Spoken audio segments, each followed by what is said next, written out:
So as Ian said, my name is Lindy Brastrom, and I am a stem cell scientist at Genus PLC. And thank you again for the opportunity to present, and sorry for the technical difficulties.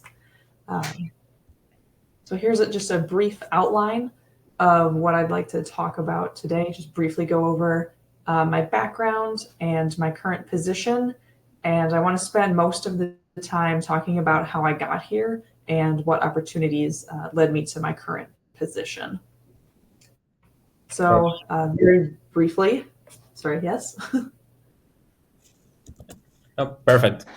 Okay, fantastic. I might ask you some things when you talk about how you got there. But yeah. Oh, excellent. Good. Yes, yeah. This has no like flow to it, so at any time, jump in. So briefly about my background. I'm originally from a very small town in Iowa called Clear Lake, Iowa. It's in north central Iowa. The population is about 7,000 people. There is a lake. It is not very clear. We're working on that in terms of pollution. But it is a delightful little town, and it was a great place to grow up. So I'll talk a lot about Iowa today because I didn't stray too far for the start of my career. So like I mentioned, I'm from Clear Lake, Iowa, and something that I'm very proud of is my work-life balance. So outside of work, there's a lot of things that I enjoy, including glass blowing. So there's a bowl that I made on the left, crocheting, which I've been making these little chickens lately, and then also spending time with my husband and my dog.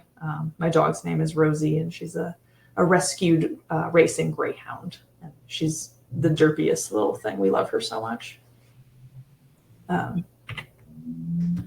So I'll go into my current position and what that looks like next. So I'm currently at Genus PLC. Genus is a European-based agricultural biotechnology company with the goal to utilize genetic improvements to nourish the world.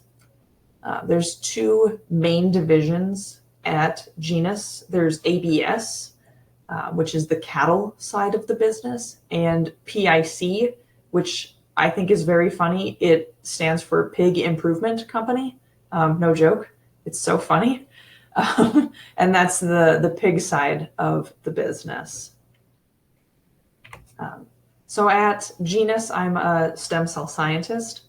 I work with both cattle and pig projects, and I can't talk a lot about the specifics of what I do day to day, but the general sort of overview is that I'm utilizing stem cells to make genetic modifications and using stem cells as a model system to look at how we can increase disease resistance in our cattle and our pigs. So while I can't talk about what I do day to day, I can talk about an example from our company that's been in the news recently that deals with our porcine side of the business, the pigs. So recently, our company has released a PRRS-resistant pig. And I'll briefly go through what PRRS is, why it's good to be resistant, and also what this means in terms of sort of the landscape of what our company is hoping to achieve. So PRRS stands for porcine reproductive and respiratory syndrome. This is a disease caused by a virus. And unfortunately, when this virus enters a herd, obviously the pigs themselves suffer quite a bit as it is a respiratory illness, and they will pass away from the disease. And unfortunately, to make sure that the virus is entirely out of your herd, you need to cull the entire herd. So all of the animals have to die, which is a terrible waste both for the pigs. A loss of life is very sad. Also, obviously, for the farmer, that's a huge investment that they have just lost. And also for the food chain. This puts a strain in terms of where our bacon comes from, essentially. So right now, essentially what happens is that the PRRS virus will enter a pig. The virus will then enter the cell, the pig cell, through a receptor, and this leads to disease and frequently death. So what Genus has been working on, and what we're currently working on, is a gene-edited pig, or a disease-resistant pig. And this is using the CRISPR system, which has been in the news a lot. It's a really fantastic system for editing genes. So essentially what we've done is we have edited these pigs so that when the PRRS virus enters them, there is no longer a receptor for the virus to bind to. That little sort of cup is gone. The virus cannot enter the cell, therefore there is no path for the virus to enter the pig to cause illness. So that leads to obviously healthy pigs and a very healthy outcome for everyone, right? That relieves strain on farmers, on the pigs, on everyone. So this is something that our company has been working on, and we're currently looking for FDA approval for these animals to enter the food chain. So stay tuned on if you might eat PRRS-resistant pigs. It's very exciting. So that's a little bit about what I do right now and what Genus is working on right now. But I want to spend a lot of the time on how I got here. Well, first, I'll talk about my undergraduate education and experiences, and then I'll talk about my graduate and my postdoctoral work as well. So when I was in high school, I didn't really know what I wanted to do. I didn't know if I wanted to go to college or not. Everything was very scary, and I didn't want to think about it. I just knew that I was interested in science. So with the encouragement of my mom, I ended up touring 2 colleges, Wartburg College, which is in a small town in Iowa. This is a small private school with about 1,400 undergraduate students. And we also toured Iowa State University, which is a large public school with about 25,000 undergraduate students. So this was a very big difference between these schools. But ultimately, I ended up falling in love with Iowa State. I fell in love with the feel of the university. Just visiting, walking around on campus, I really felt like that was somewhere that I could spend my 4 years and feel very comfortable. So I think that visiting a campus is very important. Don't just look at the brochure, absolutely visit. I also really liked Iowa State because they had the degree that I wanted, which was a genetics degree. And to date myself a little bit, I started college in 2009. Not a lot of universities were offering degrees in genetics. That was still a relatively new area in biology. And I did not want a biology degree. I wanted a genetics degree. And I also wanted to go to a university that has the amenities that I want. And Iowa State is known for their excellent science education and sort of nerd vibes. I really like sort of learning things and hanging out with other people who love to learn and are just passionate about what they love. Yes. Is there any of those factors that you would prioritize? Okay. You had to choose? Ooh, yeah, that's a great question. I would probably go with what feels right, because I think that ultimately I could have graduated with a degree in biology or microbiology and still have the job that I have now. But I think that if I would have gone somewhere else, I don't know that I would have made the friends that I made or have had sort of the fun that I had and have felt sort of accepted. I know a lot of people feel sort of ostracized in high school. Maybe they went to a small school like I did. So being surrounded by supportive people meant so much to me. Okay, great. Awesome. So as I mentioned, I attended Iowa State University, where I got my bachelor's of science in genetics with a minor in history. Just a quick plug, if you're interested in getting a minor, do it. Minors are really fun. I was going to earn a minor in history anyway. I took my degree is from the liberal arts college, so I needed a lot of liberal arts credits, and history classes count as liberal arts credits. So all of my liberal arts credits were history classes. So I earned the degree anyway. You should make it official. It's really fun. It's also a really great talking point for someone who has a degree in the hard sciences to have something in more of like the social sciences as a minor is unique, and it's a really good talking point.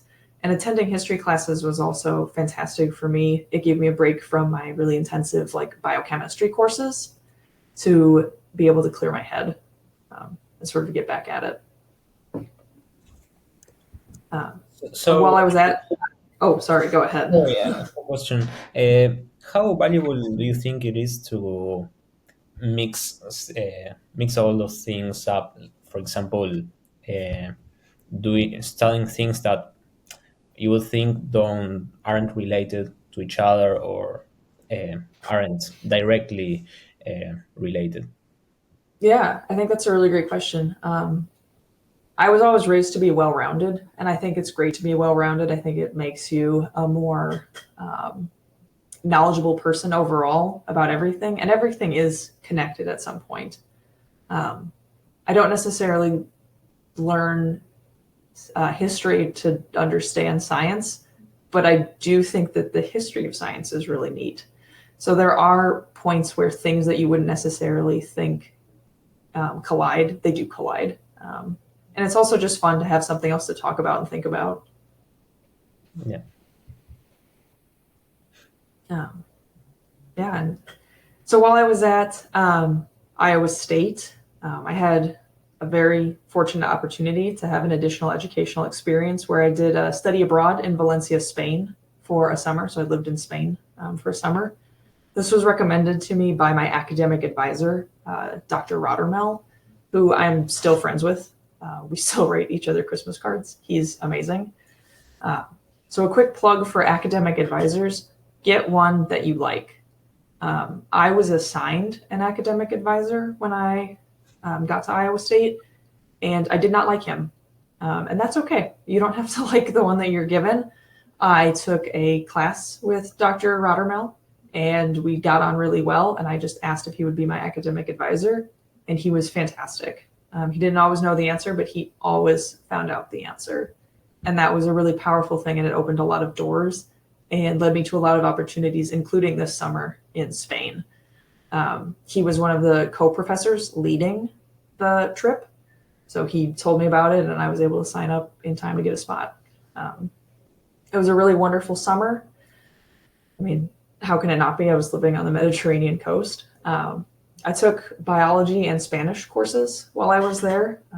So despite what you would think, my Spanish is still terrible, but my biology is a lot better because of that trip. And while I was there, I also worked in a paleontology lab, and I worked with Dr. Valenzuela Rios, and he studies conodonts, which this is an artist's representation of a conodont. They're like these little extinct eels with kind of scary teeth. They were really interesting, and it was an absolutely amazing summer. I absolutely recommend doing something like that, a study abroad, if you're able to. It's a really neat experience. So in addition to that, while I was at Iowa State, I also had a few other jobs outside of my summer of paleontology. My sophomore year, I was a WISE peer mentor, which is Women in Science and Engineering. So I mentored entering freshmen in science and engineering, helped them get settled in their courses, make sure that they knew that they had a community of support surrounding them. My junior and senior years, I worked as an undergraduate research assistant. So this was a program through Iowa State University that my advisor, Dr. Rottermel, told me about, where if you were in good standing, so I think if you had a 3.2 average or higher, I believe, don't quote me on that, that you were eligible for this research assistantship, and that the university would pay part of your salary and the lab that you worked in would pay the other part. So it made you a very attractive candidate to labs because they don't have to pay you themselves as much.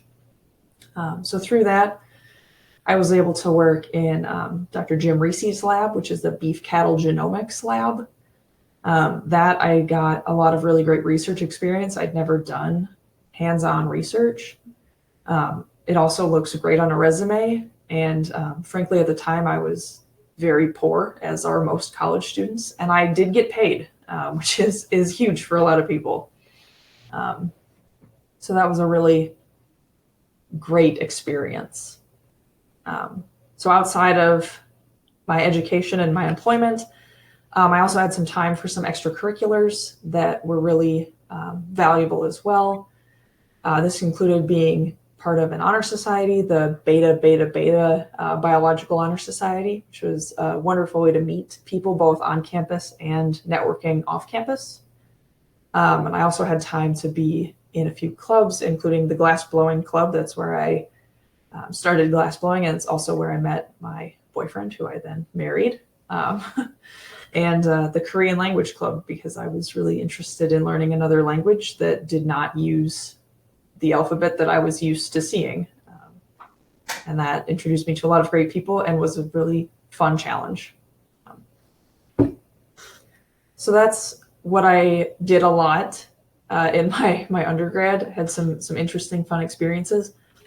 But there's a lot that I wish I would have done. I wish I would have done at least one summer internship.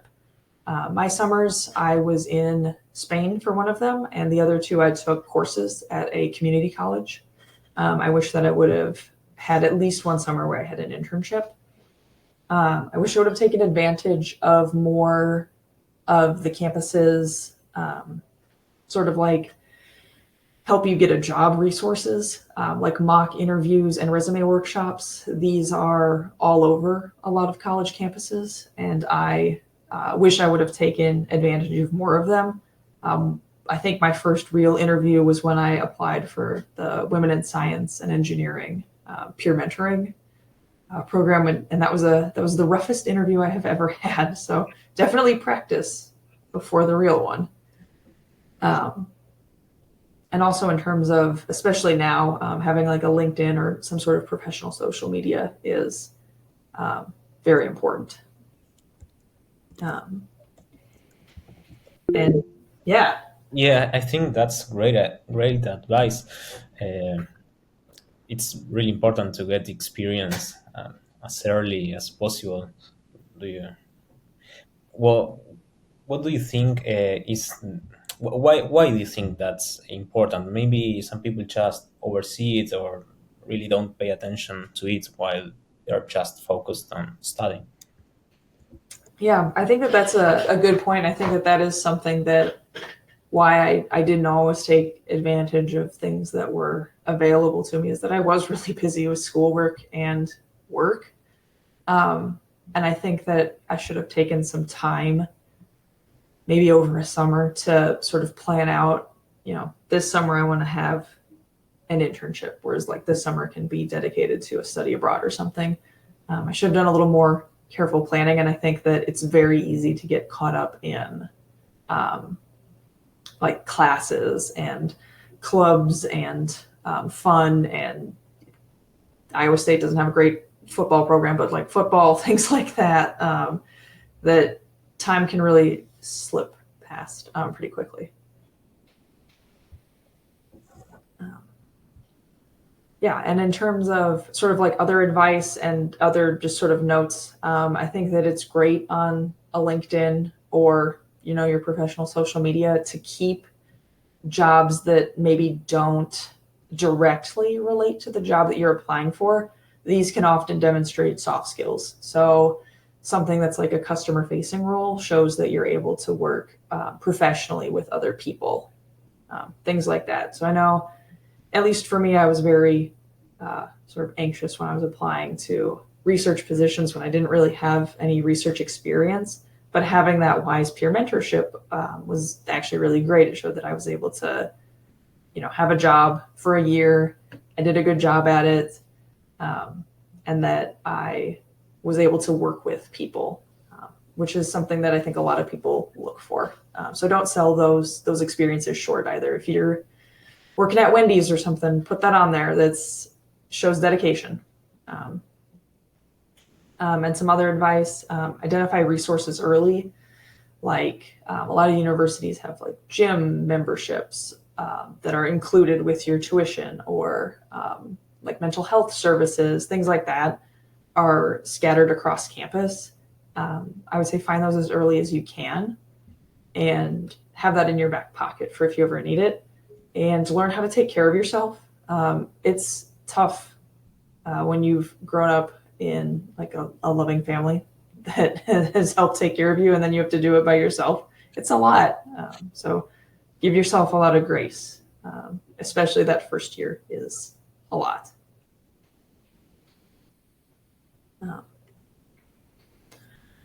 So that was my undergrad degree. So in terms of where I went to next, I decided I wanted more education, and I got a graduate degree.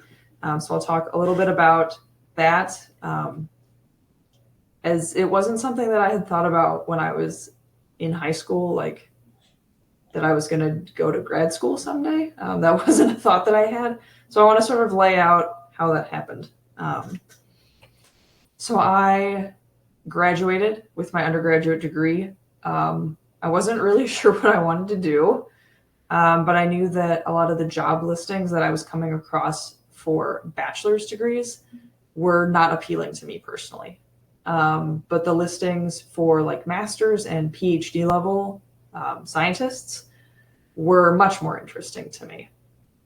And I really wanted to stay near my friends and my family in the Midwest. So those were the things that I knew, but there were still a lot of unknowns. So I ended up working at Hy-Vee as a pharmacy technician while I applied for master's and PhD programs. Just a note, if you ever find yourself in a similar boat, PhD programs tend to have more funding opportunities than masters. And if you find yourself in a PhD program and you realize this isn't for me, I really just want a master's, it's a lot more straightforward to step from a PhD to a master's than it is to try and step from a master's to a PhD. So you can end early and still earn your master's degree, whereas if you're in your master's and you want to stay around longer, that can be a bit trickier. So just things to think about if this crosses your path. So with all of that, I accepted an offer for a PhD program at the University of Iowa, although I'm still an Iowa State fan at heart. So I went to the University of Iowa for a PhD in integrated biology, something that most PhD programs have that I highly recommend should you find yourself wanting to do a PhD program is a lab rotation where you spend 6 to 10-ish weeks in each research lab, and you do sort of a mini research project. And it can help you get sort of the feeling of the lab. How does everyone work with each other? Do you like the day-to-day work? Are you able to work with animals? Those sorts of things are answered in that time. At the end of those rotations, you make a decision what lab you would like to join. The lab that you ask also has to accept you, and then you start your program. Masters typically do not rotate. So another thing to keep in mind. So I joined Dr. Diane Susarski's lab, and her lab was a developmental biology lab using zebrafish as a model system. So here's a picture of a zebrafish. They are adorable. And I studied eye and heart development for my PhD thesis. And I won't go too much into the research-heavy part of it, but I'll talk about a few of the other things that I did while at Iowa.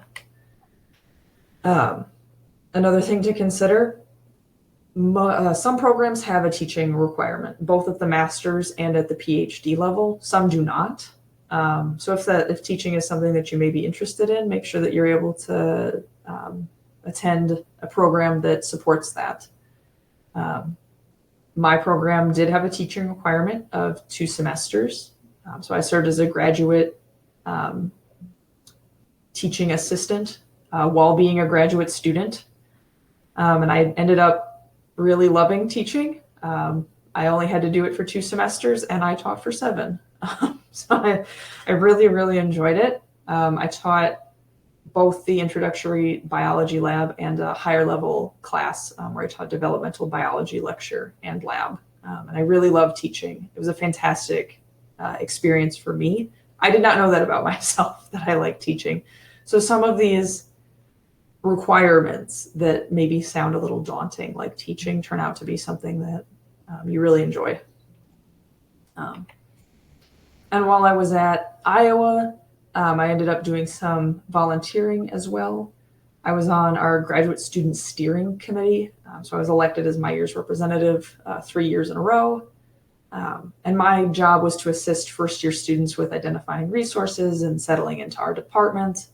All of our first year graduate students had to give presentations to the entire department, which is very scary when you're a new student. So part of this was to help give them someone to practice to, which was really rewarding to see.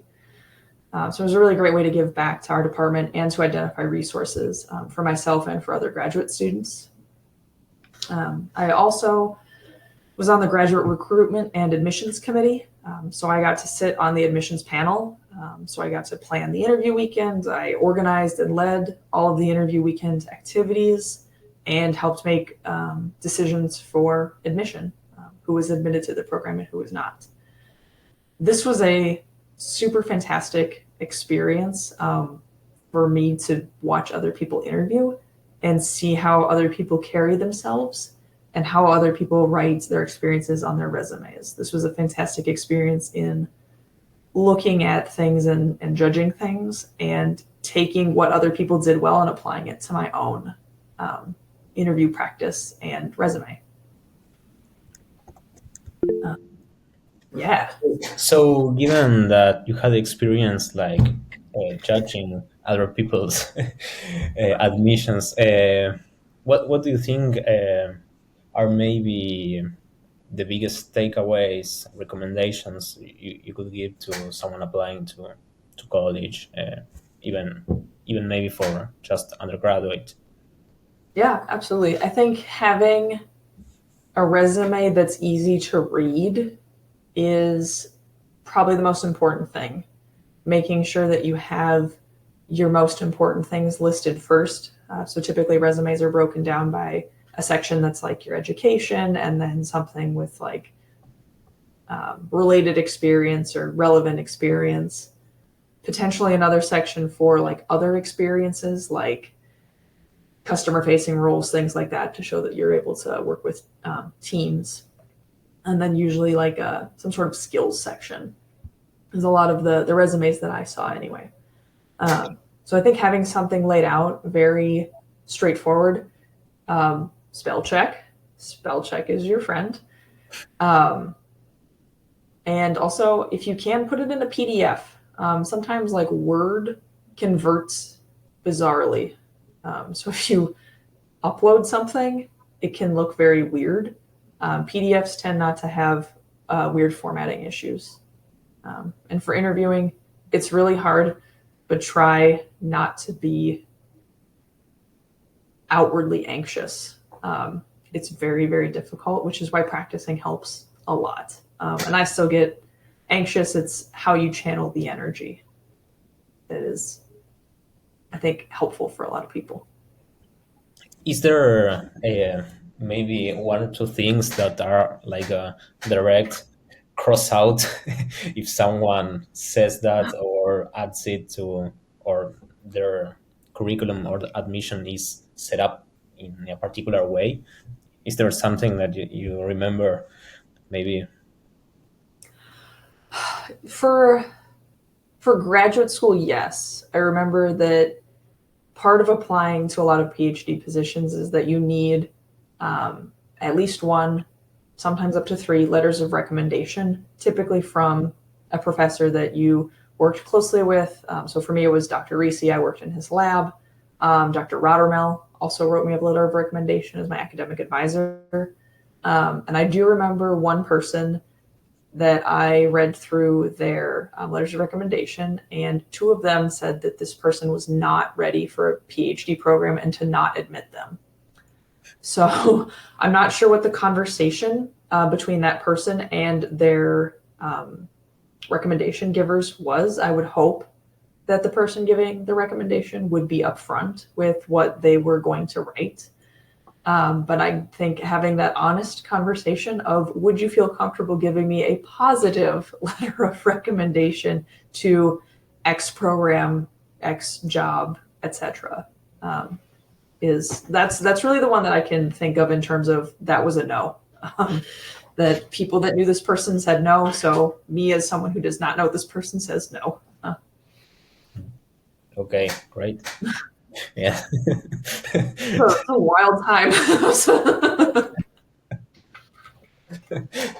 Have never heard of that. Yeah. I had never come across it. I think we interviewed 30 or 40 people for that round, and that was the only person. But they had 2 letters of recommendation that said, do not take this student. It's like, wow. Well, that's easy. Not that person. Yeah. So in terms of advice that I have for like graduate school, graduate education, know what you want out of your degree. And I think this applies broadly to undergraduate degrees as well, but especially to advanced degrees, whether that be, a master's, a PhD, a PharmD, an MD, whatever you're looking at. What do you want out of it? I'll speak for myself as someone that went through a PhD program. PhD traditionally translates to you become a professor. And I knew that I did not want to become a professor when I started my journey. So having to find opportunities for myself and having to look outside of what was considered sort of the traditional path was a little more difficult. I was very fortunate that my advisor, Dr. Susarski, was super helpful and never held it against me that I didn't want her job. Some professors are a little egotistical in that they think, why wouldn't you want my job? It's because everyone's different, and that's okay.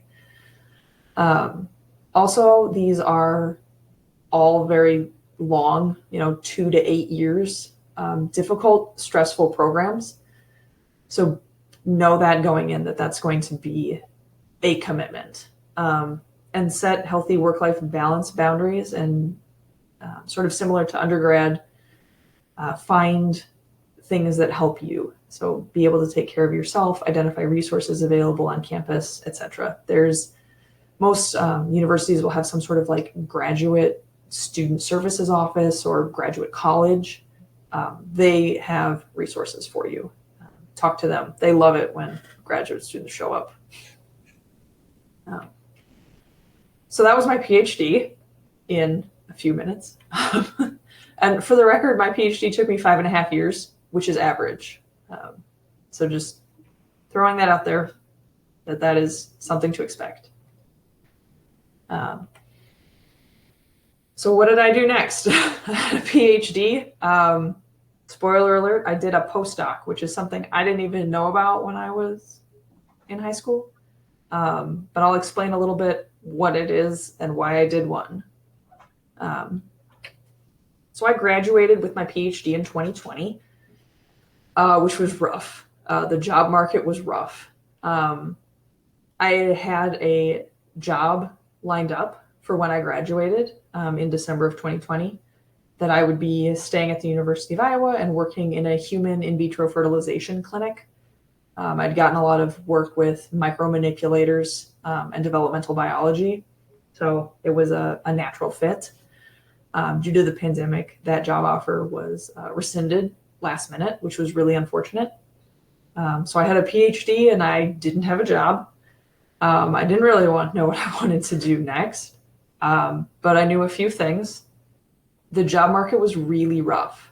It was very difficult to find a position in 2020. However, postdoctoral positions were still open, and were plentiful.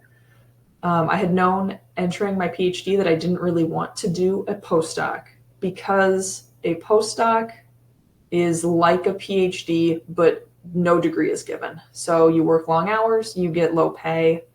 However, it's an opportunity to learn new skills. And at the end of the day, a job's a job. And it was something that I could get at the time. Um, and I still had wanted to stay near my friends and my family, so I still wanted to stay in the Midwest. So I looked for postdocs. I applied at a few universities, and I ended up accepting an offer at the University of Michigan. Controversial statement, go blue, but they got me. They really got me. I had a great time in Michigan. So I did a postdoctoral fellowship in internal medicine at the University of Michigan. At the time, I thought internal medicine was only for like doctors, like medical doctors. There's a lot of people that work in internal medicine, including people like me doing research.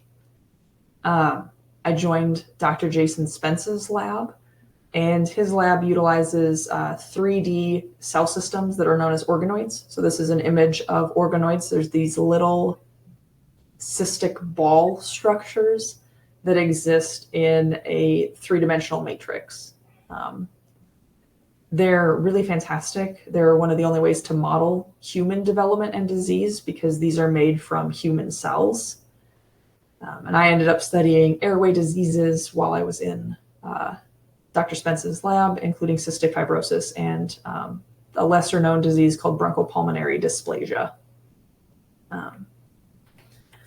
And while I was there, I couldn't just do a postdoc. I had to do more things because there's so many opportunities at universities, and it's very easy and fun to find opportunities. And I love looking for things I love to learn. One of the things that I did is I joined the University of Michigan's Postdoctoral Association. So this is a group that helps other postdoctoral fellows identify resources at the University of Michigan.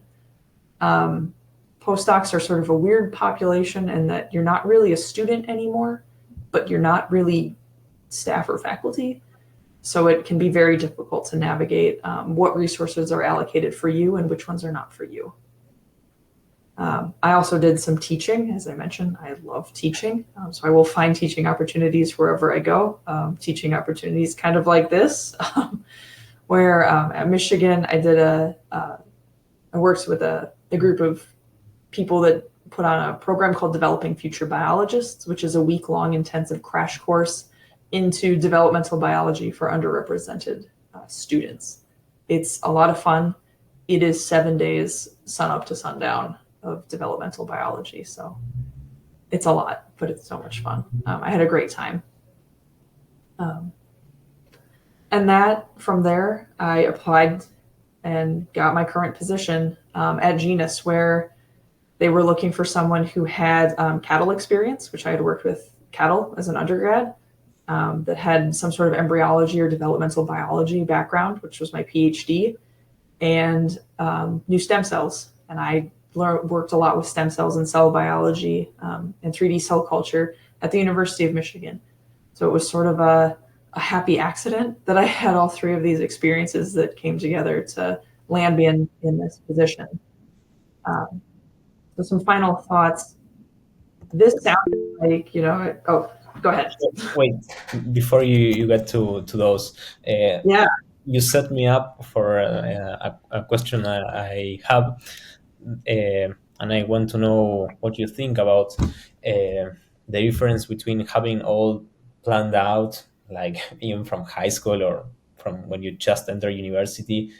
Say, for example, going to do this, then that, and that, and that, and try to have it all planned out and just focused on your path, versus maybe just have have some kind of plan, but being really open to opportunities and to whatever comes up, and choose like more in the moment, and decide based on what you see like recently and not just what you thought about maybe years ago?